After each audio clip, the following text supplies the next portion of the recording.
એ સોની સાહેબ આખું જે મંત્રીમંડળ છે આપણે આ ચહેરો જોઈ રહ્યા છે શંકરભાઈનો, ચાલો આપણે આવીએ છીએ પદનામિત મંત્રીઓ મહાત્મા મંદિર પહોંચી ચૂક્યા છે। થોડી જ વારમાં શપથ ગ્રહણ સમારોહની શરૂઆત થવા જશે, તો જેની રાહ જોવાતી હતી એ મંત્રીઓ હાલમાં મહાત્મા મંદિર પહોંચી ચૂક્યા છે એક પછી એક, કારણ કે 26-25 મંત્રીઓ જે છે એ પહોંચવાના છે। તો આપ સમજી શકો છો, હાલાકી 4 થી 5 મિનિટનો સમય છે આ અહીંયા આવવાનો, રાજભવનથી સીધા અહીંયા પહોંચતા 5 મિનિટથી વધારે સમય ન લાગે। તો ફટાફટ એક પછી એક મંત્રીઓ ત્યાં પહોંચી રહ્યા છે। ઓલરેડી આપ જોઈ રહ્યા છો વજુભાઈ વાળા ત્યાં પહોંચી ચૂક્યા છે, સિનિયર નેતાઓ શંકર ચૌધરી ત્યાં પહોંચી ચૂક્યા છે, અને આપ જોઈ રહ્યા છો મહાત્મા મંદિર તરફ જવાનો રસ્તો એક પછી એક જે નવનિયુક્ત જે પદનામિત જે મંત્રીઓ જે છે એ હવે ત્યાં પહોંચી રહ્યા છે। મુખ્યમંત્રી પણ લગભગ ત્યાં પહોંચી ચૂક્યાની ખબર જે છે, રાજ્યપાલ રવાના થઈ ગયો છે એમનો કાફલો, તો 5 મિનિટનો સમય હતો લગભગ, એ પણ હવે ત્યાં ગમે તે ક્ષણે પહોંચશે અને થોડી જ વારમાં શપથ ગ્રહણની શરૂઆત થવા જશે। તો આ ખૂબ જ મોટું સાધુ સંતો ત્યાં ઉપસ્થિત છે, એમના આશીર્વાદ વગર કોઈ બી કાર્ય આગળ ન ચાલે, તો સાધુ સંતોની આપ ઉપસ્થિતિ જોઈ રહ્યા છો। ત્યાર પછી એક મંત્રીઓ જે શપથ ગ્રહણ કરવાના છે, ધારાસભ્યો એ ત્યાં પહોંચી રહ્યા છે। કુંવરજી બાવળિયા આપ જોઈ રહ્યા છો, સતત એમને મોકો મળ્યો છે અને કોળી સમાજ એક દિગ્ગજ મોટો ચહેરો, જસદણ સતત જંગ જીતતા જસદણનો ફરીથી આજે એમને જંગ જીત્યો છે ને કેબિનેટ મંત્રી તેઓ રહી ચૂક્યા છે, ફરીથી એમને મોકો મળ્યો છે। તો તમામ જે કાર્યકર્તાઓ છે એમને અભિવાદન કરી રહ્યા છે। આપ જોઈ રહ્યા છો કુંવરજી બાવળિયા, ફરીથી એમને મોકો મળ્યો છે, હાલાકી ઘણા બધા પડતા મુકાય પણ કુંવરજી બાવળિયા હર્ષ સંઘવી આપ જોઈ રહ્યા છો ગૃહ રાજ્યમંત્રી તરીકે તેમને બખૂબી કામગીરી નિભાવી છે, ફરીથી તેમને મોકો મળ્યો છે। તો આપ જોઈ રહ્યા છો ફરીથી આજે તેઓ શપથ ગ્રહણ કરશે એક પછી એક। ત્યાં આપ જોઈ રહ્યા છો કૌશિક વેકરિયા આપ જોઈ રહ્યા છો ત્યાં પહોંચ્યા છે, પીસી બરંડા આપ જોઈ રહ્યા છો ત્યાં પહોંચ્યા છે, ત્યાર પછી પ્રફુલ્લ પાનસેરિયા ત્યાં પહોંચ્યા છે, દર્શન લગભગ એક પછી એક જે પદનામિત જે મંત્રીઓ છે ત્યાં ઉપસ્થિત થઈ રહ્યા છે। કોણ કોણ આવી ગયું છે ત્યાં દર્શન?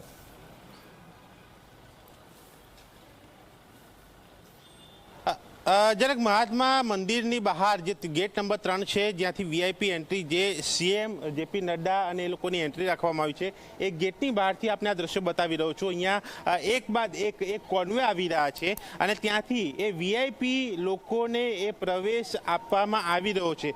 જે મહાત્મા મંદિર અહીંયા છે ગાંધીનગરમાં, ત્યાં 1 નંબર ગેટથી એ તમામ ધારાસભ્યોએ પ્રવેશ મેળવ્યો અને તે બાદ સીએમ હાઉસ ખાતે જે લોકો મળ્યા, જે નામાંકિત જે તમામ લોકો જે શપથ લેવાના છે એ તમામ ત્યાં હાજર હતા, ત્યાંથી રવાના થયા બાદ એ લોકો અહીંયાથી જ આ પ્રવેશ જે છે મેળવ્યો છે અને અહીંયા જોઈ શકાય છે આ કાફલો એ સીએમ કોન્વે એ આગળ આ કોન્વે આવી રહ્યો છે અને પાછળ સીએમ જે છે એ આવી રહ્યા છે, જે મહાત્મા મંદિર ખાતે બહાર જે છે પહોંચી ચૂક્યા છે અને તેઓ અંદર જશે અને તે બાદ આ કાર્યક્રમ એ શપથવિધિ કાર્યક્રમ વિધિવત રીતે એ શરૂ થશે। આ સીધા લાઈવ દ્રશ્યો આપણે બતાવી રહ્યું છે અને જે પ્રકારે એ શપથ જે લોકો લેવાના છે, પ્રફુલ્લ પાનસેરિયા હોય, કુંવરજી હોય કે પછી ઋષિકેશ પટેલ હોય કે પછી હર્ષ સંઘવી કે પછી જે નરેશ પટેલની વાત હોય કે ત્રિકમ છાંગા સાથે દર્શના વાઘેલા જે અમદાવાદમાંથી છે, તેમને ફોન આવ્યો અને તેઓ પણ શપથ લેવાના છે, જે એકમાત્ર અમદાવાદમાંથી મહિલા જે છે જેમને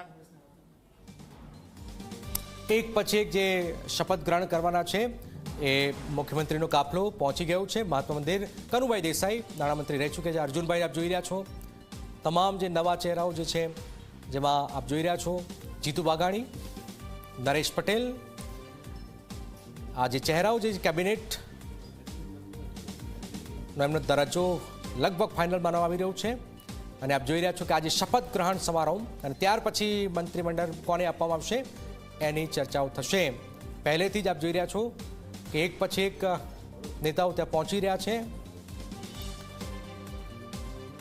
કૌશિક વેકરિયા આપ જોઈ રહ્યા છો, પીસી બરંડા, પ્રવીણ માળી આપ જોઈ રહ્યા છો, સ્વરૂપજી આપ જોઈ રહ્યા છો, સંજય મહેડા તે આપ જોઈ રહ્યા છો। તો એક પછી એક જે નવા ચહેરાઓ છે એમાં સ્વરૂપજી આપ જોઈ રહ્યા છો કે પહેલીવાર બનાસકાંઠા હાલાકી સાંસદ કોંગ્રેસ લઈ ગયું તો ભાવ ભારતીય જનતા પાર્ટી લઈ ગયું, તો સ્વરૂપજીને મોકો મળ્યો છે, ઠાકોર સમાજમાંથી આવતા નેતા એમને મોકો મળ્યો છે. ત્યાર પછી પીસી બરંડા, પૂર્વ આઈપીએસ ઓફિસર, 17માં લડ્યા, હાર્યા, 22માં જીત્યા અને પહેલીવાર વિધાનસભા આવ્યા. તો આપ જોઈ રહ્યા કે પહેલીવાર મંત્રી બન્યા, પહેલીવાર જીત્યા. કૌશિક વગેરે પહેલીવાર ધારાસભ્ય, પહેલીવાર મંત્રીમંડળ. ત્યાર પછી પ્રવીણ માળી પહેલીવાર મંત્રીમંડળ.